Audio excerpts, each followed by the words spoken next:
کتاب کھولیے. بسم اللہ الرحمن الرحیم. نیت کے مسائل.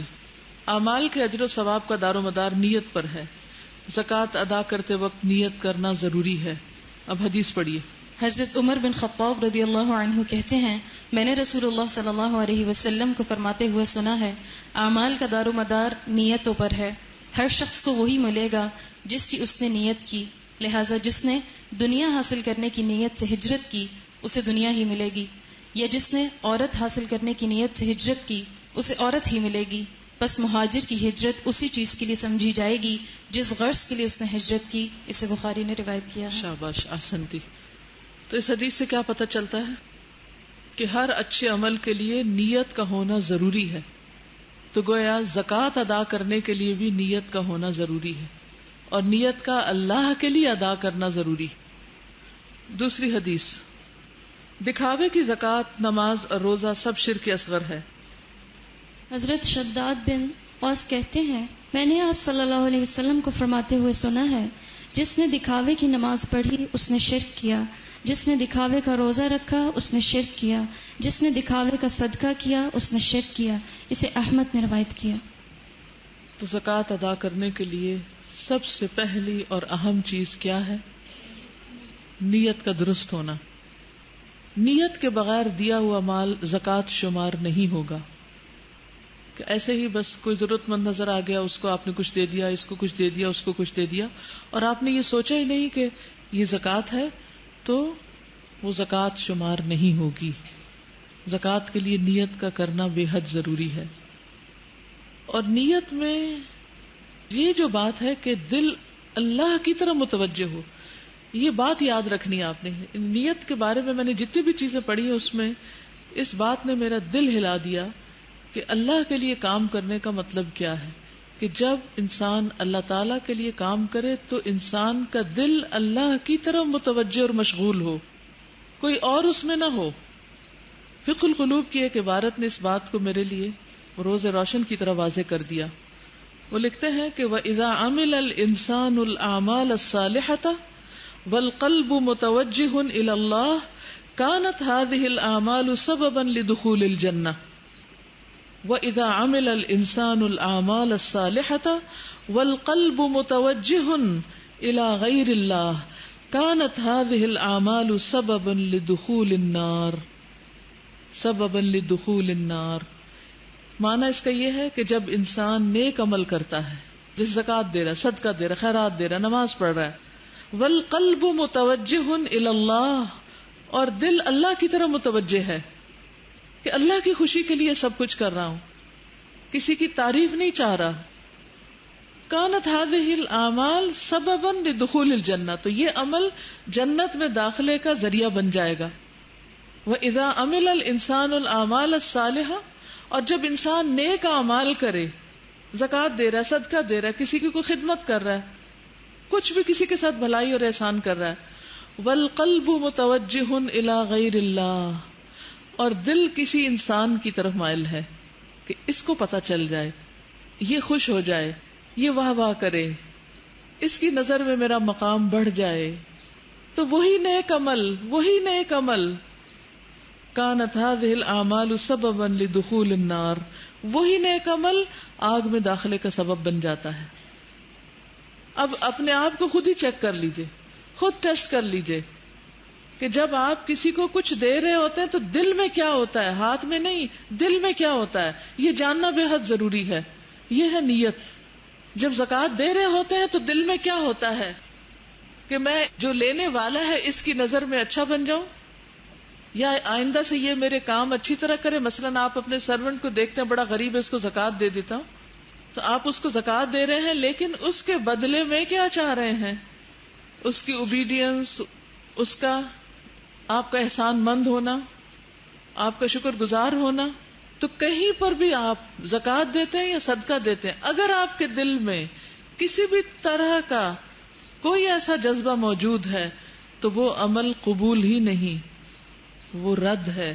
جیسے یہ حدیث میں ہے نا، ومن تصدق یرائی فقد اشرک، مردود، عملی مردود، وہ ریجیکٹ کر دیا جائے گا. جس کے لیے دے رہے ہو، جس مقصد کے لیے، وہ مقصد تمہارا پورا ہو جائے گا، اس بات ختم.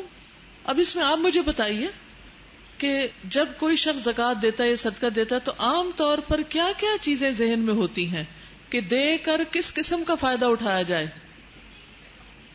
یعنی زکوٰۃ کا مال دے کر یا صدقات کا مال دے کر آپ کے اندر کوئی ایکسپیکٹیشن نہیں ہونی چاہیے ان ریٹرن، کسی قسم کا کوئی بدلہ یا شکریہ کچھ بھی نہیں. یہ تو فرض ہے، یہ تو آپ کے پاس اس کا حصہ ہے، یہ اصل میں تھا اس کا، اللہ نے آپ کو دے دیا کہ تمہارے ذریعے اس تک پہنچے، یہ تو میرا ہی نہیں. تو زکوٰۃ کے مال کو کیسے دیکھیں گے کہ یہ میرا نہیں، یہ اس کا تھا، یہ میرے پاس آ گیا تھا، اللہ نے مجھے دے دیا تھا، مجھے اس کو دینا ہے، بس یہ تو اس کی چیز اس تک پہنچانی ہے، مجھے ان ریٹرن کسی قسم کا کچھ بھی فائدہ نہیں اٹھانا.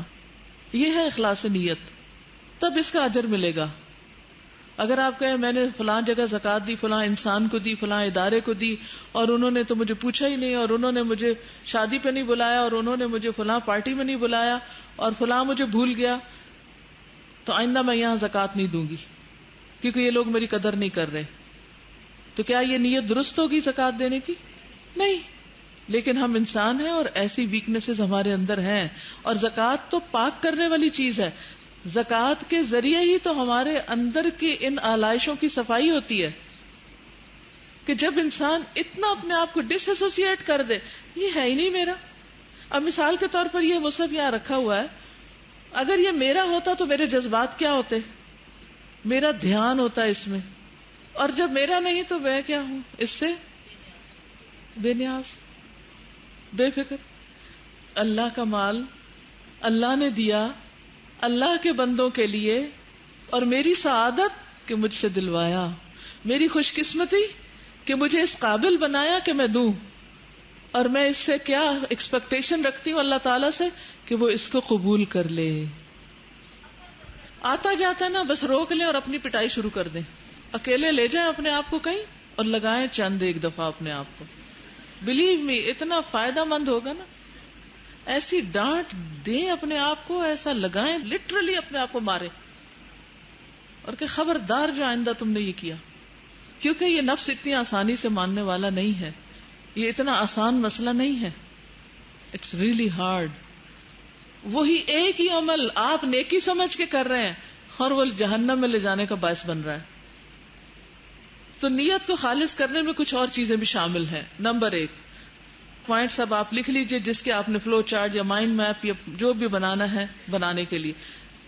نمبر 1 دل کی خوشی سے زکوٰۃ دی جائے. نبی صلی اللہ علیہ وسلم نے فرمایا اللہ کا تقوی اختیار کرو اور اپنی 5 نمازیں ادا کرو، اپنے 1 مہینے کے روزے رکھو اور دل کی خوشی سے اپنے مال کی زکوٰۃ ادا کرو اور اپنے امیر کی اطاعت کرو، تم اپنے رب کی جنت میں داخل ہو جاؤ گے. تو کیا کرنا ہے؟ زکوٰۃ خوشی سے دینی ہے. نمبر 2 سخی کہلوانے کے لیے زکوٰۃ نہیں دینی کہ فلاں تو اتنا جنرس ہے، روز ہی کچھ دے رہا ہوتا ہے. یہ خیال دل میں نہ آئے کہ میری دھاک لوگوں پہ بیٹھے کہ میں بہت دینے والا ہوں. شہرت بنانے کے لیے نہیں، پاپولیرٹی کے لیے نہیں، لوگوں کی توجہ اور لوگوں کی محبت حاصل کرنے کے لیے نہیں. اگر اللہ تعالیٰ آپ سے محبت کرنے لگے تو کیا لوگ محبت نہیں کریں گے؟ بتائیے. تو پھر ہمیں تو بڑی چیز کی طرف جانا ہے نا کہ وہ محبت کرے ہم سے. جب وہ کرے گا تو جبریل کو بتائے گا اور جبریل آگے سب کو بتا دیں گے اور آسمان سے زمین میں اتر آئے گی، سارے مسئلے حل ہو جائیں گے، وہ سارے شوق پورے ہو جائیں گے. لیکن آپ الٹی چکی چلاتے ہیں، لوگوں کے پیچھے دوڑتے ہیں یہ ہم سے محبت کر لیں، یہ ہماری عزت کر لیں، یہ ہماری قدر کر لیں، یہ ہمارے شکر گزار ہو جائیں، انہیں کسی طرح اپنی مٹھی میں کر لیں، انہیں غلام بنا لیں. یہ سب گھٹیا ہتھ کنڈے ہوتے ہیں. ان چیزوں سے اوپر اٹھنے کی ضرورت ہے. والقلب متوجہ الی اللہ لا الی غیر اللہ. تو زکوٰۃ سخی کہلوانے کے لیے نہیں دینی، کیونکہ ایسے سخی کا انجام کیا ہوگا؟ وہ 3 لوگ ہیں نا جن سے جہنم کی آگ دہکائی جائے گی اور سب سے پہلے ان کا حساب کر کے ان کو پٹخایا جائے گا. ان میں تیسرا وہ شخص ہوگا جس پر اللہ نے وسعت کی تھی اور اسے ہر قسم کا مال عطا کیا تھا اسے بھی لایا جائے گا، اور اسے اللہ کی نعمتیں گنوائی جائیں گی، وہ انہیں پہچان لے گا۔ اللہ فرمائے گا تو نے ان نعمتوں کے ہوتے ہوئے کیا عمل کیا؟ وہ کہے گا میں نے تیرے راستے میں جس میں خرچ کرنا تجھے پسند ہو، تیری رضا حاصل کرنے کے لیے مال خرچ کیا۔ اللہ فرمائے گا تو نے جھوٹ کہا، بلکہ تو نے ایسا اس لیے کیا تھا کہ تجھے سخی کہا جائے۔ یہ تو بہت دینے والا ہے، دن رات دینے والا ہے۔ وہ کہا جا چکا، لوگوں نے کہہ دیا تمہیں، پھر حکم دیا جائے گا کہ اسے منہ کے بل گھسیٹا جائے یہاں تک کہ اسے جہنم میں ڈال دیا جائے، خالصتاً اللہ کے لیے دیا جائے۔ رسول اللہ صلی اللہ علیہ وسلم نے فرمایا، بے شک اللہ تعالیٰ فرماتا ہے میں سب شریکوں سے بہترین شریک ہوں، بس جس نے کسی کو میرے ساتھ عمل میں شریک کیا تو وہ عمل میرے شریک کے لیے ہے، وہ میرے لیے نہیں ہے۔ اگر میرے ساتھ کسی اور کو بھی ملا لیا تو سارا اس کا، میرا کچھ نہیں۔ اے لوگوں اپنے اعمال کو اللہ کے لیے خالص کر لو، کیونکہ اللہ عز و جل اپنے لیے خالص عمل کو ہی قبول کرتا ہے، صرف پیور چیزیں قبول کرتا ہے۔ اور یہ مت کہو کہ یہ چیز اللہ اور رشتہ دار کے لیے ہے، یہ نہیں کہنا۔ کیا نہیں کہنا؟ کہ یہ اللہ اور رشتہ دار کے لیے ہے۔ ایک جملے میں نہیں ملانا اللہ کے ساتھ کسی اور کو، ٹھیک ہے؟ کیونکہ جو چیز رشتے کی خاطر دی جائے تو وہ رشتے کے لیے ہے، اللہ کا اس میں کچھ نہیں۔ اور نہ یہ کہو کہ یہ چیز اللہ کے لیے اور تمہارے لیے ہے، بس وہ تمہارے ہی لیے ہوگی، اللہ کے لیے اس میں کچھ نہیں۔ یعنی آپ کیا نہیں کریں، مثلا یہ کتاب اللہ کے لیے اور آپ کے لیے میں دے رہا ہوں، یہ نہیں کہنا، یہ صرف اللہ کے لیے دے رہا ہوں آپ کو۔ یعنی آپ کے لیے دینے سے مراد کیا؟ آپ کو خوش کرنے کے لیے، آپ سے کوئی فائدہ اٹھانے کے لیے، آپ سے کوئی شکریہ چاہنے کے لیے۔ سمجھ آ گئی؟ حدیث میں آتا ہے بے شک اللہ صرف وہ عمل قبول کرتا ہے جو خالص اس کے لیے ہو، اور اس کے کرنے سے خالص اسی کی رضامندی مقصود ہو۔ یہ نفس پہ بڑی بھاری چیز ہے، ویسے آسان نہیں ہے، کیونکہ ہم عموماً کہاں خرچ کرتے ہیں؟ جہاں کر کے ہمیں مزہ آتا ہے، ہمارے نفس کو کوئی خوشی حاصل ہوتی، اور وہاں نہیں دیتے کہ جہاں نفس پہ گراں گزرتا ہے اور کڑوا ہوتا ہے اور کوئی پوچھنے والا نہیں ہوتا اور کوئی شکریہ والا نہیں ہوتا، وہاں عام طور پہ دینا بھی مشکل ہوتا ہے، لیکن کام بھی وہی آتا ہے، فائدہ بھی وہی دے گا۔ جیسے بیمار شخص کو کون سی دوا فائدہ دیتی؟ کڑوی دوا فائدہ دیتی۔ اور ایک اور خوبصورت وجہ، اللہ کا چہرہ دیکھنے کے لیے۔ قرآن مجید میں اللہ تعالیٰ فرماتے ہیں وَمَا آتَيْتُم مِّن زَكَاةٍ تُرِيدُونَ وَجْهَ اللَّهِ فَأُولَٰئِكَ هُمُ الْمُضْعِفُونَ، اور جو کچھ تم زکوٰۃ سے دیتے ہو اللہ کے چہرے کا ارادہ کرتے ہوئے تو وہی لوگ کئی گنا بڑھانے والے ہیں، ملٹیپل ریوارڈ ان کو ملیں گے۔ اور سب سے بڑا ریوارڈ کیا ملے گا؟ کہ اللہ سبحانہ وتعالیٰ ان کو اپنا دیدار کرائیں گے قیامت کے دن، جس کے بعد ان کو کسی چیز کی طلب تمنا رہے گی ہی نہیں۔ تو امیجن کیا کریں کہ میں اس کے بدلے میں اللہ تعالیٰ کو دیکھنا چاہتی ہوں، پھر اس سے بڑی کوئی اور خوشی کی چیز ہو سکتی؟ اور اس کے مقابلے میں کیا کہ میں یہ دے رہی ہوں تاکہ ایک انسان کا ہنستا مسکراتا چہرہ مجھے دیکھے، تو بہترین چیز کیا ہے؟ اللہ کے لیے دینا۔ ایک اور جگہ پر آتے سورۃ البقرہ 272 وَمَا تُنْفِقُوا مِنْ خَيْرٍ فَلِأَنفُسِكُمْ وَمَا تُنْفِقُونَ إِلَّا ابْتِغَاءَ وَجْهِ اللَّهِ وَمَا تُنْفِقُوا مِنْ خَيْرٍ يُوَفَّ إِلَيْكُمْ وَأَنْتُمْ لَا تُظْلَمُونَ، اور تم خیر میں سے جو کچھ بھی خرچ کرو گے تو تمہارے اپنے ہی لیے ہے، اور تم خرچ نہیں کرتے مگر اللہ کا چہرہ چاہنے کے لیے، اور تم خیر میں سے جو بھی خرچ کرو گے وہ تمہیں پورا ادا کیا جائے گا اور تم پر ظلم نہیں کیا جائے گا۔ آج تک آپ نے کتنی دفعہ یہ بات سوچ کے کچھ دیا ہو کسی کو کہ اللہ کا چہرہ چاہیے اس کے بدلے میں؟ یہ آیت سب نے قرآن میں پڑھی ہے۔ تو جب تک ہماری دینے کی نیت خالص نہیں ہوگی اس وقت تک اس میں برکت نہیں ہوگی، اس وقت تک وہ مقصد حاصل نہیں ہوگا۔ مقصد زکوٰۃ دینے کا کیا ہے کہ ہماری اندر کی طہارت ہو جائے، ہمارا تزکیہ ہو جائے، ہمارے اندر اللہ کی محبت پیدا ہو جائے، ایمان بڑھ جائے، دوسرے کی مدد ہو جائے، خدمت ہو جائے، اس کا مال بڑھ جائے، اس کی ضرورت پوری ہو جائے، اس کی تکلیف دور ہو جائے۔ پھر سورۃ اللیل آیت 17-20 میں آتا ہے حضرت ابوبکر کا قصہ ہے جس میں ان کے والد ان کو منع کرتے تھے کہ تمہیں کیا ملتا ہے، تم ہٹے کٹے نوجوان غلام کیوں نہیں آزاد کرتے؟ تو اللہ سبحانہ تعالیٰ نے ان کے حق میں یہ آیت نازل کی وَسَيُجَنَّبُهَا الْأَتْقَى الَّذِي يُؤْتِي مَالَهُ يَتَزَكَّى. یہ مقصد بتائے گئے کہ مال کیوں دے انسان اللہ کے راستے میں؟ تزکا کے لیے، تزکیہ حاصل کرنے کے لیے. وَمَا لِأَحَدٍ عِندَهُ مِن نِعْمَةٍ تُجْزَى إِلَّا ابْتِغَاءَ وَجْهِ رَبِّهِ الْأَعْلَى وَلَسَوْفَ يَرْضَى. اور ان قریب اس سے وہ بڑا پرہیزگار دور رکھا جائے گا جو اپنا مال اس لیے دیتا ہے کہ پاک ہو جائے. ہم سب کی غلطیاں ہیں نا، تو مال پاک کرتا ہے انسان کو، گناہوں سے پاک کرتا ہے، دل کی تنگی سے، برے جذبات سے. حالانکہ اس کے ہاں کسی کا کوئی احسان نہیں کہ اس کا بدلہ دیا جائے، مگر وہ تو صرف اپنے اس رب کا چہرہ طلب کرنے کے لیے دیتا ہے جو سب سے بلند ہے، اور یقیناً ان قریب وہ راضی ہو جائے گا. کس لیے دیکھتا ہے؟ الا ابتغاء وجہ ربہ الاعلی ولسوف یرضی. تو آئندہ آپ نے کس لیے دینا ہے؟ اس کے بدلے اللہ کا چہرہ چاہیے، بس. اس سے بڑی کوئی چیز ہے؟ کچھ بھی نہیں.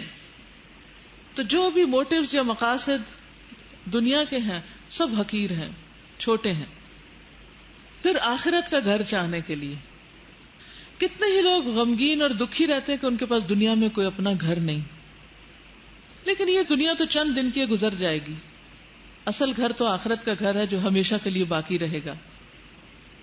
حدیث میں آتا ہے رسول اللہ صلی اللہ علیہ وسلم نے فرمایا کہ جس نے اپنے مال کی زکوٰۃ ادا کی اس حال میں کہ اس کا نفس راضی ہو اور وہ اللہ کی رضامندی اور آخرت کے گھر کا متلاشی ہو، اس نے اپنے مال کا کوئی حصہ نہیں چھپایا اور نماز قائم کی اور زکوٰۃ ادا کی، لیکن اس پر زیادتی کی گئی جس کی وجہ سے اس نے اپنا اسلحہ لیا اور لڑنا شروع کیا.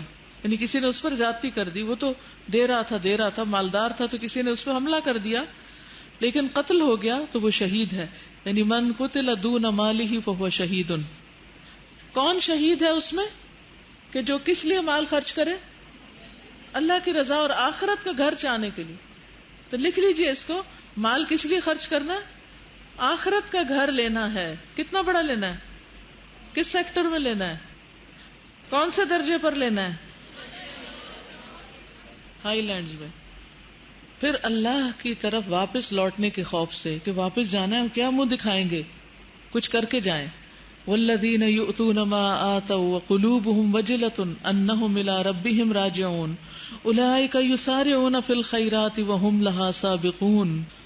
اور وہ کہ انہوں نے جو کچھ دیا وہ اس حال میں دیتے ہیں کہ ان کے دل ڈرنے والے ہوتے ہیں، یقیناً وہ اپنے رب کی طرف لوٹنے والے ہیں. یہ وہ لوگ ہیں جو نیکی کے کاموں میں جلدی کرتے ہیں اور یہی ان کی طرف آگے نکلنے والے ہیں.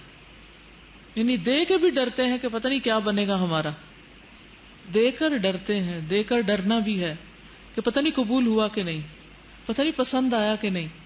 دنیا میں جس انسان سے آپ کو محبت ہوتی ہے، اگر آپ اس کو کوئی چھوٹی سی چیز بھی دیں تو اس کے بعد آپ کا دے کر بھی تسلی نہیں ہوتی، کیا ہم و غم ہوتا ہے، پتہ نہیں اس کو پسند آیا کہ نہیں آیا. دینے سے زیادہ اس بات کی فکر ہوتی ہے کہ دوسرے کو پسند آ جائے. تو اللہ سبحانہ وتعالیٰ کے نام پر بھی جو کچھ دیں اس بات کی فکر کریں کہ اللہ تعالیٰ کو پسند آ جائے. پھر ریاکاری نہ ہو، دکھاوا نہ ہو. حدیث میں آتا من سمع سمع اللہ بہ ومن یرائی یرائی اللہ بہ.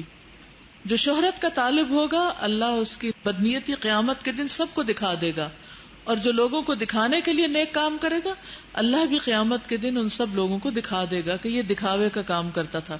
کس قدر شرمندگی کی بات ہوگی کہ قیامت کے دن ساری مخلوق کے سامنے یہ اعلان ہو، دیکھو دیکھو اس بندے کو، یہ دکھاوے کے لیے نیکی کرتا تھا، دکھانے کا بڑا شوق تھا اس کو. تو کیا باقی رہے گا؟ اور ایسے لوگوں کو کیا کہا جائے گا؟ جب قیامت کے دن اللہ تعالیٰ لوگوں کو ان کے اعمال کا بدلہ دیں گے تو اللہ تعالیٰ ریاکاروں سے فرمائیں گے کہ ان ہستیوں کی طرف چلے جاؤ جن کے سامنے دنیا میں ریاکاری کرتے تھے، اور دیکھو تم ان کے پاس کیا بدلہ پاتے ہو. یہ سلسلہ صحیحہ کی حدیث ہے. اور اس سلسلے میں آخری بات کہ دے کے احسان نہ جتایا جائے. لا تبطلوا صدقاتکم بالمن والاذی. اے لوگو جو ایمان لائے ہو اپنے صدقے احسان رکھنے اور تکلیف پہنچانے سے برباد مت کرو. اس شخص کی طرح جو اپنا مال لوگوں کو دکھانے کے لیے خرچ کرتا اور اللہ اور یوم آخرت پر ایمان نہیں رکھتا. اس کی مثال ایک چٹان کی طرح ہے جس پہ تھوڑی سی مٹی ہو پھر زوردار بارش ہو تو ساری مٹی بہہ جائے اور چٹان ویسی کی ویسی رہ جائے، اور اس میں سے کسی چیز پر بھی دسترس نہ پائیں جو انہوں نے کمایا، اور اللہ کافر لوگوں کو ہدایت نہیں دیتا۔ اچھا، اس کا فائدہ کیا ہوگا جب آپ اچھی نیت سے خرچ کریں گے؟ کیا ملے گا آپ کو؟ ایمان کی حلاوت، سویٹنس آف ایمان۔ اچھی نیت کا فائدہ بھی لکھ لیجئے۔ اصل میں نیت پر کافی سٹریس اس لیے کر رہی ہوں کہ اگر یہ ٹھیک نہ ہوئی تو چاہے آپ کو زکوٰۃ کے سارے احکام مسائل فر رٹے ہوئے ہوں، صحیح کیلکولیشن کرتے ہوں، پوری دیتے ہوں، بلکہ اس سے بھی زیادہ دیتے ہوں، تو بھی اس کا کوئی فائدہ نہیں جب تک کہ کیا نہیں، نیت درست نہیں۔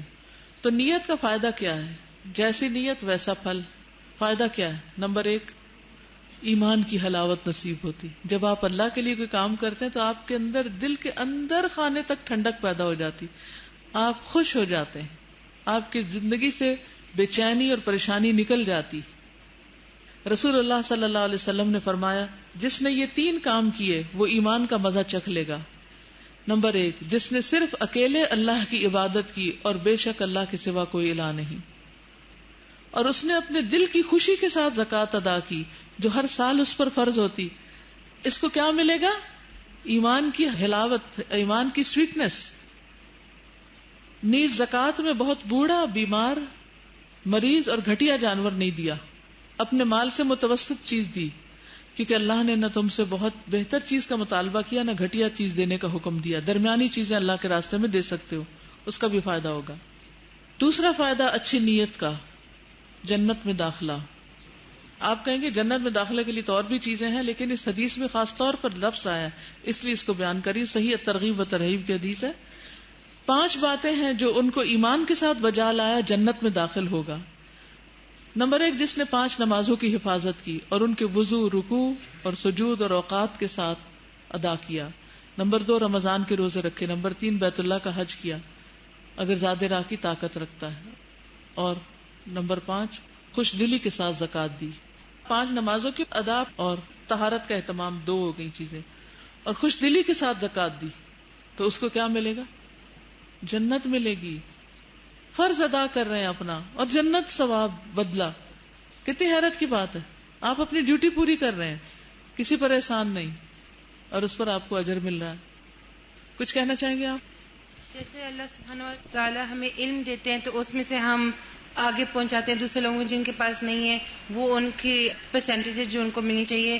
ایسے جب اللہ ہم مال دیتے ہیں تو پھر ہم خرچتے ہیں کہ لوگوں کو ملے جو ان کو نہیں اللہ نے دیا۔ مال اللہ تعالیٰ نے دیا ہے، اس کو خرچ بھی ہم اللہ کی راہ میں کر رہے ہیں، لیکن اپنے آپ کو ہم جہنم کی آگ سے بچا رہے ہیں اور جنت میں لے جا رہے ہیں، جنت میں جا اور رہے ہیں، ایمان کی سویٹنس پا رہے ہیں، اور اللہ کا چہرہ دیکھنے والے اور اللہ کی رضا حاصل کرنے والے۔ دیا بھی اللہ نے، اسی کے دیے ہوئے میں سے رہے، اور پھر اس پر بھی انعام۔ جو ہم سے ملاوٹیں ہوئی نیت کے معاملے میں، ان پہ اگر ریپینٹ کریں تو کیا اللہ تعالیٰ ان کو خالص کر دے گا، یا جو ہو گیا سو ہو گیا؟ اس پہ توبہ کر لیں اور آئندہ بچیں۔ اگر آئندہ بچیں گے تو پچھلے بھی انشاءاللہ ٹھیک ہو جائیں گے۔ استاذہ ایک سوال ہے، یہ جو ابھی ہم نے نیت پہ بات کی ہے، تو خاص طور پر یہ جو ابھی آپ نے بات بتائی کہ اللہ تعالیٰ اور رشتہ دار کے لیے مثلا نہیں کہنا، تو بعض اوقات یہ ہوتا ہے کہ جیسے مثلا لوگ یہ کہتے ہیں کہ ہم اس لیے خرچ کر رہے ہیں کہ کسی کے چہرے پہ مسکراہٹ آ جائے، کسی کے چہرے پہ پھول کھلا دیں، یا یہ کہ ہم انسانیت کی خدمت کے لیے یہ کر رہے ہیں، تو اس کا مطلب ہے کہ یہ بھی نہیں ہمیں کرنا چاہیے، یعنی یہ بھی ہماری دل میں نیت نہیں تو ہونی۔ ایک ہی ہونی چاہیے کہ اللہ کی رضا حاصل ہو، اور جب اللہ کی رضا حاصل ہو جائے گی تو خود ہی آٹومیٹیکلی وہ ہوگا۔ آٹومیٹیکلی، یعنی یہ مقاصد نہیں ہونے چاہیے۔ استاذہ اللہ کی راہ میں دینے کے بعد شکر گزار بھی ہونا چاہیے کہ اس نے ہمیں دیا، کہ ہمیں دینے کے قابل رکھا، تاکہ آئندہ بھی اللہ تعالیٰ ہمیں توفیق دیتا رہے اور ہمیں دینے والوں میں سے بنائے۔ خوشی ہوتی، خوشی تو جائز ہے نا، لائک بالکل ایمان کی حلاوت مل رہی ہوتی ہے، ٹھنڈک مل رہی ہوتی ہے۔ چہرے کے دیدار کے لیے بہت دل کے اندر اور دعا بھی ہے ایک حدیث کی، مگر یہ نہیں پتا تھا کہ اس کے لیے کچھ عمل بھی کرنے ہیں، اور یہ اتنی آج مجھے خوشی ہو رہی ہے کہ ایک جیسے کی مل گئی ہے نا، الحمدللہ، جزاکم اللہ خیر۔ جی، وہ سخاوت کے لیے کہتے ہیں کہ سخی وہ ہوتا ہے کہ جو دیتے وقت اس کو کم لگے، جتنا بھی دے اس کو لگے کم ہے، اور جب وہ لے تو لیتے وقت اس کو لگے کہ زیادہ ہے۔ ایک اصل میں نیت یہ ہوتی ہے نا ہماری کہ یہ ہمارے لیے صدقہ جاریہ بن جائے گا، تو یہ کیا درست ہوتا ہے؟ کوئی بھی آپ کہیں خرچ کر رہے ہوتے تو آیا نا، اپنے آگے خرچ کرے، اپنے پیچھے خرچ کرے، دائیں بائیں آگے پیچھے میں آگے نا صدقہ جاریہ کی بات، کوئی حرج نہیں. السلام علیکم استاذہ. ہم لوگ جیسے کچی بستیوں میں تقسیم کے لیے اکثر جایا کرتے تھے نا، تو وہ جو ڈونیشن کے کپڑے یا سب چیزیں، تو ہمیشہ جو ہے نا جو نہیں جن کو ملا ہوتا تھا، حالانکہ بہت سارا ہوتا تھا، لیکن انہی پہ نظر ہوتی تھی اور یہ دکھ ہو رہا ہوتا تھا کہ یہ ان کو کیوں نہیں، اور بڑے ہیوی ہارٹ سے ہم واپس آتے تھے. صرف وہی لوگ نظر آتے تھے کہ ان تک تو ہم پہنچ ہی نہیں سکے، تو یہ تو بڑا کم تھا نا. اور میں ہمیشہ یہ کنفیوز رہتی تھی کہ اگر بانٹنے کے بعد دل کی حلاوت ملتی ہے اور سکون اور خوشی ملتی ہے تو ہمیں کیوں نہیں ملتی نا. یہ تو بڑی غلط بات ہے. اور یہ کیوں ہو رہا ہے اس سے نا، کیونکہ ہم بہت ڈسٹربڈ ہوتے تھے ساری ٹیم کے، ہم نے اتنا ساروں کو کیٹر کرنے کی کوشش کی، پھر بھی اتنے سارے لوگ رہ گئے اور ان کی کمی اور محرومی ہمیں نظر آتی تھی. لیکن الحمدللہ یہ جو آج کا سیشن تھا، اس کے بعد اتنا سمجھ میں آ گیا کہ اگر واقعی نیت اللہ کے لیے ہوتی ہے تو پھر لوگوں کو جن کو مل رہا ہے نہیں مل رہا، یعنی وہ چیز ہمیں پھر نہیں سیٹسفائی نہیں کرتی، حاوی نہیں ہونی. بالکل.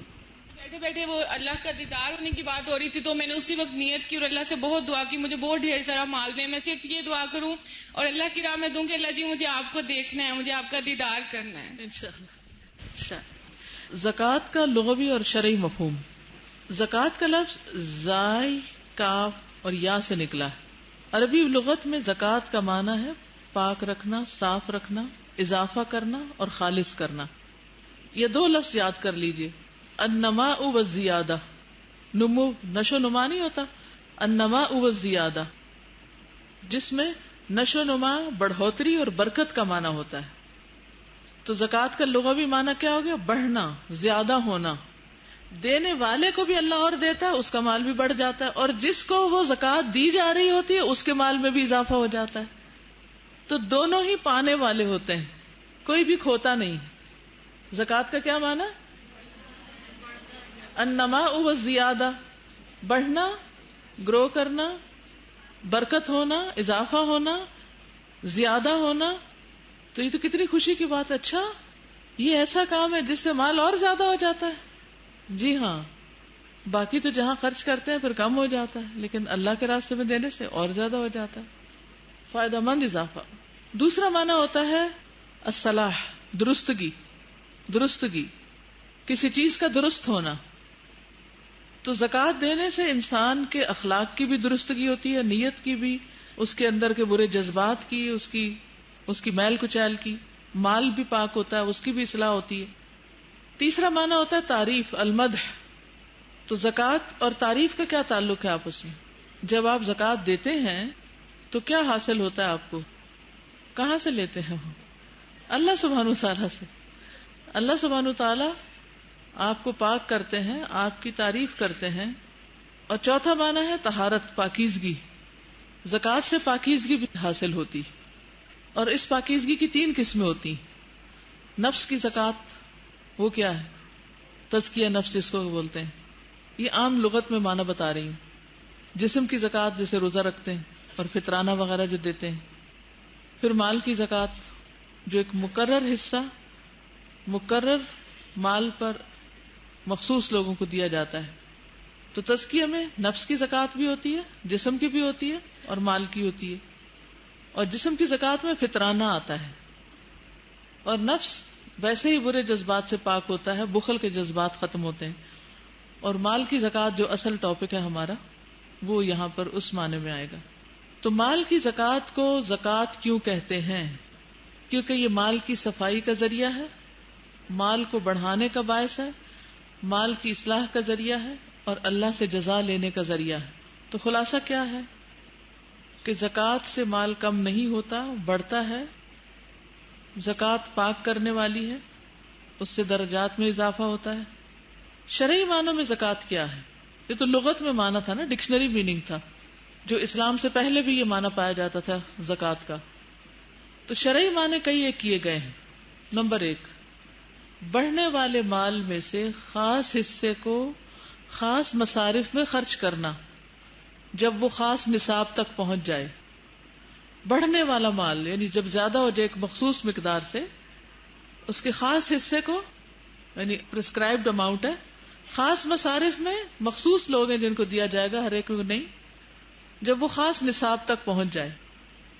ایک قول یہ بھی ہے کہ مال کا ایک حصہ جس کو شریعت فقراء وغیرہ کے لیے واجب قرار دیتی.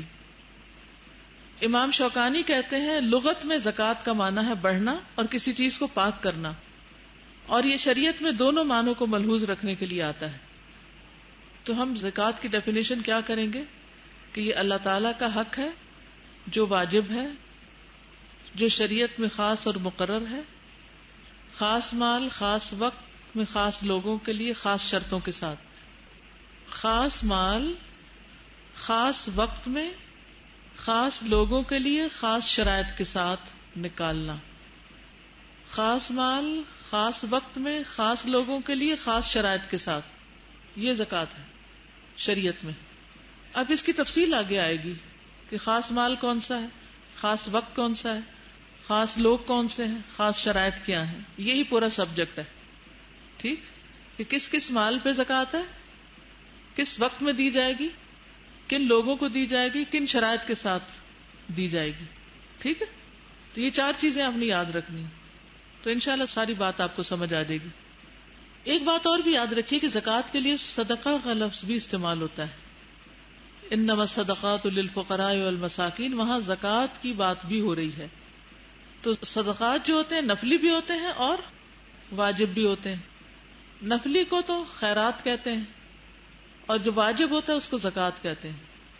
تو یہ 2 ٹرمز اردو میں استعمال ہوتی ہیں نا، زکوٰۃ خیرات. تو زکوٰۃ کیا ہے؟ واجب حق. اور خیرات کیا ہے؟ نفلی صدقات.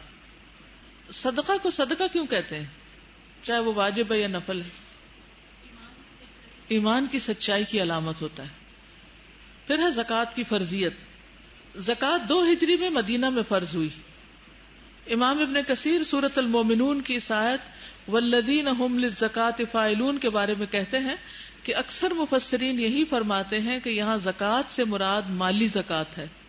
اور سورۃ المومنون کہاں نازل ہوئی تھی؟ مکہ میں. تو وہ کہتے ہیں کہ اس میں کنٹرڈکشن پائی جاتی ہے. ایک طرف آپ کہتے ہیں کہ زکوٰۃ جو ہے مدینہ میں فرض ہوئی اور دوسری طرف آپ کہتے ہیں کہ مکی صورت میں بھی اس کا ذکر ہے. تو بات یہ ہے کہ زکوٰۃ مکہ میں واجب تو ہو چکی تھی، لیکن اس کی پوری شریعت، اس کا قانون مدینہ میں دیا گیا کہ کتنا مال ہو، کون سا مال ہو، انسان صاحب نصاب کب ہوتا ہے، کس چیز میں سے کتنا نکال کے دینا ہوتا ہے، کس کس کو دینا ہوتا ہے. یہ ساری چیزیں کیا ہیں؟ تفصیلات. اور یہ تفصیلات ہمیں مدینہ میں آ کر دی گئی. کانسیپٹ مکہ میں بھی موجود تھا، نماز کا بھی اور زکوٰۃ کا بھی. مکہ میں مسلمان عمرہ کرتے تھے، ہجرت سے پہلے کرتے تھے، حج کرتے تھے، لیکن وہ شرائط جو واضح طور پر باقاعدہ اس فریضے کو ادا کرنے کے لیے دی گئی یا رکھی گئی، وہ مدینہ میں ہی سب کچھ ہوا. سارے فرائض پر مدینہ میں ہی مقرر ہوئے. زکوٰۃ کی فرضیت. زکوٰۃ ادا کرنا اسلام کے 5 بنیادی فرائض میں سے ایک فرض ہے. حضرت عبداللہ بن عمر رضی اللہ عنہما فرماتے ہیں کہ رسول اللہ صلی اللہ علیہ وآلہ وسلم نے فرمایا ہے کہ اسلام کی بنیاد 5 چیزوں پر ہے. اس بات کی شہادت دینا کہ اللہ کے سوا کوئی معبود نہیں اور محمد صلی اللہ علیہ وآلہ وسلم اللہ تعالیٰ کے رسول ہیں، نماز قائم کرنا، زکوٰۃ ادا کرنا، حج کرنا، رمضان المبارک کے روزے رکھنا. اسے بخاری نے روایت کیا. شابش. تو اس حدیث سے ہمیں پتہ چلتا ہے کہ زکوٰۃ بنیادی فرائض میں سے ایک فرض ہے. نیکسٹ ہے زکوٰۃ ادا کرنے کے عہد پر رسول اللہ صلی اللہ علیہ وسلم نے بیعت لی. حضرت جریر بن عبداللہ رضی اللہ تعالیٰ عنہ کہتے ہیں کہ میں نے نبی اکرم صلی اللہ علیہ وآلہ وسلم سے نماز قائم کرنے، زکوٰۃ دینے اور ہر مسلمان کی خیر خواہی کرنے پر بیعت کی. یعنی آپ نے باقاعدہ اس پر عہد بھی لیا لوگوں سے کہ مسلمان ہونے کی شرائط میں سے جو ادا نہ کرے پھر اس کا اسلام بھی خطرے میں ہے. زکوٰۃ ادا نہ کرنے والوں کے خلاف جہاد فرض ہے. زکوٰۃ ایک فرض عبادت ہے، اس کی جگہ کوئی صدقہ خیرات یا ٹیکس وغیرہ ادا کرنے سے زکوٰۃ کا فرض ساقط نہیں ہوتا. یعنی اگر کوئی یہ کہے کہ میں تو ہر سال ٹیکس دیتا ہوں تو میری زکوٰۃ ادا ہوگی، تو ایسا نہیں ہو سکتا. اس کی دلیل کیا ہے؟ حضرت ابو ہریرہ رضی اللہ تعالی عنہ فرماتے ہیں، انہا نہیں کہتے کیونکہ انہا عورت کے لیے ہوتا ہے، انہو. حضرت ابو ہریرہ رضی اللہ تعالی عنہ فرماتے ہیں جب رسول اللہ صلی اللہ علیہ وسلم کی وفات ہوئی اور حضرت ابو بکر صدیق رضی اللہ تعالی عنہ خلیفہ ہوئے تو عرب کے کچھ لوگ کافر ہو گئے اور زکوٰۃ بیت المال میں جمع کرنے سے انکار کر دیا. حضرت عمر رضی اللہ تعالی عنہ نے کہا کہ آپ لوگوں سے کیوں کر جہاد کریں گے، حالانکہ رسول اللہ صلی اللہ علیہ وسلم نے فرمایا کہ مجھے لوگوں سے اس وقت تک لڑنے کا حکم ہے جب تک کہ وہ لا الہ الا اللہ نہ کہے۔ جب یہ کہنے لگے تو انہوں نے اپنے مال اور اپنی جانیں مجھ سے بچا لی، مگر حق کے ساتھ، اور ان کا حساب اللہ تعالیٰ کے ذمہ ہوگا۔ حضرت ابو بکر صدیق رضی اللہ تعالیٰ عنہ نے کہا، اللہ کی قسم میں تو اس سے ضرور لڑوں گا جو نماز اور زکوٰۃ میں فرق کرے گا، کیونکہ زکوٰۃ کا مال حق ہے۔ واللہ اگر یہ لوگ ایک بکری کا بچہ بھی جو رسول اللہ صلی اللہ علیہ وسلم کو دیا کرتے تھے مجھے نہ دیں گے تو ان سے ضرور لڑائی کروں گا۔ حضرت عمر رضی اللہ تعالیٰ عنہ نے فرمایا، واللہ اللہ تعالیٰ نے حضرت ابو بکر صدیق رضی اللہ تعالیٰ عنہ کا سینہ کھول دیا تھا اور میں جان گیا تھا کہ حق یہی ہے۔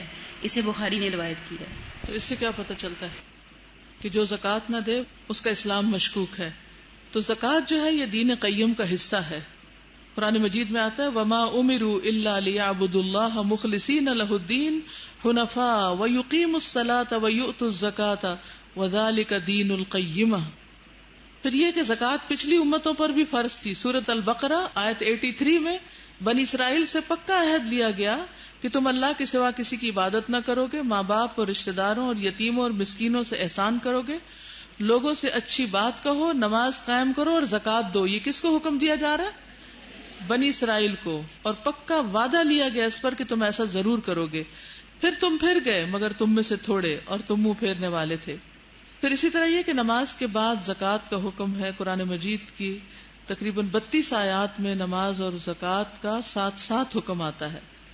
وَأَقِيمُوا الصَّلَاةَ وَآتُوا الزَّكَاةَ وَارْكَعُوا مَعَ الرَّاكِعِينَ، اور نماز قائم کرو اور زکوٰۃ دو اور رکوع کرنے والوں کے ساتھ رکوع کرو۔ مشرکین مکہ کا ایک وفد جب کیسر کے دربار میں گیا تھا، ابو سفیان جس کی قیادت کر رہا تھا، تو ابو سفیان سے جب انہوں نے پوچھا حضور صلی اللہ علیہ وسلم کی تعلیمات کے بارے میں، تو اس وقت بھی اس نے کہا کہ وہ ہمیں نماز، زکوٰۃ، صلہ رحمی اور حرام کاری سے بچنے کا حکم دیتے ہیں۔ تو گویا بہت ابتدائی احکامات میں سے یہ حکم ہے۔ رسول اللہ صلی اللہ علیہ وسلم نے فرمایا نماز قائم کرو، زکوٰۃ ادا کرو، حج اور عمرہ کرو، سیدھے رہو، لوگ بھی تمہارے ساتھ سیدھے رہیں گے۔ یعنی اگر تم ٹھیک ٹھیک چلتے رہے تو لوگ بھی تمہارے ساتھ ٹھیک ہوں گے، اگر اللہ کی نافرمانی تم نے کی تو لوگ تمہارے نافرمان ہو جائیں گے۔ پھر اسلامی حکومت کا باقاعدہ یہ ذمہ لگایا گیا کہ وہ زکوٰۃ کے نظام کو قائم کریں۔ الذین مکناہم فی الارض اقاموا الصلاۃ وآتوا الزکاۃ۔ تو اس سے پتہ چلتا ہے کہ اقتدار حاصل ہونے کے بعد نظام زکوٰۃ کا نفاذ لازم ہے۔ ترجمہ سورۃ الحج کی آیت نمبر 41 کا یہ ہے کہ وہ لوگ کہ اگر ہم انہیں زمین میں اقتدار بخشیں تو وہ نماز قائم کریں گے، زکوٰۃ دیں گے، اچھے کام کا حکم دیں گے اور برے کام سے روکیں گے، اور تمام کاموں کا انجام اللہ ہی کے قبضے میں ہے۔ آپ دیکھیے کہ اسلام میں اجتماعیت کو بہت زیادہ اہمیت حاصل ہے۔ ہماری تو عبادات بھی اکٹھے کرنے کی ہے، مثلا نماز باجماعت لازم ہے مردوں پر، عورتوں کو سہولت کی خاطر رخصت دی گئی، ورنہ ان کو بھی یہ حکم ہو جاتا تو بہت مشکل ہو جاتی۔ مردوں کے لیے کیا لازم ہے، کیا کریں، نماز کیسے ادا کریں؟ جماعت میں نماز پڑھنا اقامت صلاۃ کا حصہ ہے۔ رمضان کے روزے جو فرض ہیں وہ کون کون رکھتا اور کون نہیں رکھتا؟ سب رکھتے ہیں نا مسلمان۔ اجتماعی عبادت ایک مہینہ مقرر کر دیا گیا، سب کو اسی میں روزے رکھنے، یہ نہیں کہ کچھ لوگ کبھی رکھیں اور کچھ کبھی رکھیں۔ زکوٰۃ کے لیے بھی ایک کلیکٹیو ایفرٹ بیت المال میں جمع کی جائے اور پھر وہاں سے تقسیم کی جائے۔ یعنی اسلامی حکومت اس بات کو میک شور کرے کہ لوگ زکوٰۃ ادا کر رہے ہیں، اس کی ذمہ داری ہے کہ لوگوں سے زکوٰۃ لے اور تقسیم کروائے۔ اور پھر حج کیسی عبادت ہے؟ اجتماعی۔ تو اس سے دین کا مزاج پتہ چلتا ہے کہ دین الگ الگ ہو کے کام کرنے کا نام نہیں ہے، بلکہ بنیادی عبادات میں بھی اجتماعیت کی روح ہے۔ نبی صلی اللہ علیہ وسلم کے پاس جب کوئی نیا شخص آتا مسلمان ہونے کے لیے تو آپ اس کو توحید کے ساتھ ساتھ نماز اور زکوٰۃ کا حکم بھی دیتے تھے، اور پھر آپ اس پر بشارت بھی دیتے، خوشخبری بھی دیتے کہ جو ایسا کرے گا وہ جنت میں جائے گا۔ ایک شخص آیا نا، اس کو جب آپ نے کہا کہ تم نماز، روزہ، حج، زکوٰۃ کرو، اس نے کہا اللہ کی قسم میں اس سے زیادہ کچھ نہ کروں گا۔ تو اس پر آپ نے فرمایا اگر اس نے سچ کہا تو جنت میں جائے گا۔ پھر اسی طرح جو شخص فوت ہو جائے اس پر بھی زکوٰۃ واجب ہے، ٹھیک ہے، جو شخص فوت ہو جائے اس پر بھی زکوٰۃ واجب ہے۔ جیسے ایک شخص 1 مہینہ بے ہوش رہا ہاسپٹل میں اور اس کی زکوٰۃ ڈیو ہو گئی، تو وراثت کے مال کی تقسیم سے پہلے زکوٰۃ دی جائے گی، یعنی یہ ایک فریضہ ہے، اس کو ادا کرنا ضروری ہے۔ آج کے لیے اتنا ہی کافی ہے. انشاءاللہ جو اس کے احکامات وغیرہ ہیں اس کی تفصیلات آگے آئیں گی، اس لیے پریشانی کی ضرورت نہیں کہ ابھی تک ہم نے اصل تو حکم پڑھا نہیں، تو ابھی صرف بنیاد بنائی گئی ہے، ابھی عمارت تعمیر ہوگی. سبحانک اللہم و بحمدک اشہد ان لا الہ الا انت استغفرک و اتوب الیک. السلام علیکم و رحمۃ اللہ وبرکاتہ.